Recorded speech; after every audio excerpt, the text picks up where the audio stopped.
ال20,000 جنيه بالبنك الأهلي فايدتهم كام سواء شهريا أو سنويا أو في نهاية المدة؟ تعال نشوف كل التفاصيل. بس قبل ما نبدأ الفيديو ياريت تدعمنا بلايك للفيديو وتشترك في القناة وتفعل الجرس عشان يوصلك مننا كل جديد.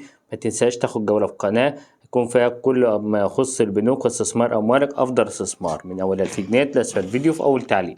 بعد اللايك والاشتراك في القناة تعالى بينا نشوف الفيديو الجديد. لان في القناة كتير من العملاء بيسألوني انا لو معايا مبلغ صغير وعايز استثمره في البنوك سواء في البنك الاهلي او بنك مصر او بعض البنوك الاخرى، وهننزل كل يوم المبالغ الصغيرة والمبالغ الكبيرة في البنوك العاملة في مصر وكيفية استثمار اعلى فائدة في الشهادات او في اي استثمار في البنك.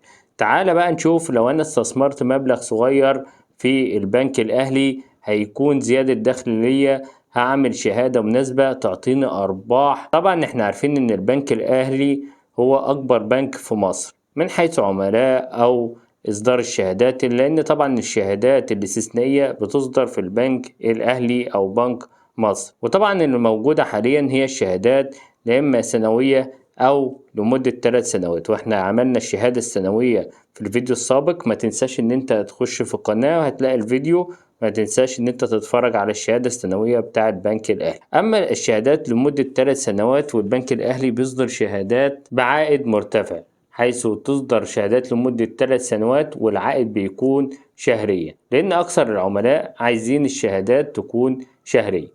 اما في البداية طبعا لازم اعرفك ان اعلى فائدة موجودة حاليا سواء في البريد او في دفاتر التوفير ما بتتعداش من 7 ل 8%.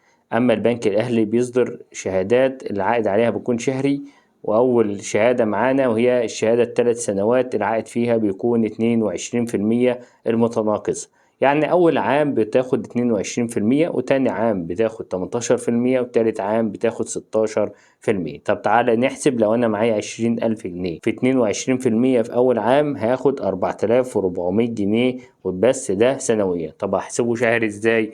بنقسم ال4400 جنيه على ال12 شهر هيدولك في الشهر 366 جنيه. ده أول عام. طب تاني عام هتاخد 18%، يبقى نضرب 20,000 جنيه في ال18% هيدوك 3600 جنيه سنوي. طب شهري نقسم ال3600 جنيه على ال12 شهر هيدوك 300 جنيه شهري. طب تالت عام هتاخد كام؟ 20,000 جنيه في ال16% هيدوك 3200 جنيه. طب شهري اقسم 3200 جنيه على ال12 شهر هيدوك 266 جنيه. يعني أول عام هتاخد 366 جنيه شهريا، تاني عام هتاخد 300 جنيه شهريا، تالت عام هتاخد 266 جنيه شهري. طب تعالى بقى نشوف الشهادة التانية معانا وهي الشهادة 19% لمدة 3 سنوات، وهنا العائد ثابت طول فترة الشهادة 3 سنوات. طب عند استثمار مبلغ 20,000 جنيه بالفائدة 19% الشهرية هتدينا كام؟ 20,000 جنيه في 19% هتديك 3800 جنيه سنوي. أما شهريا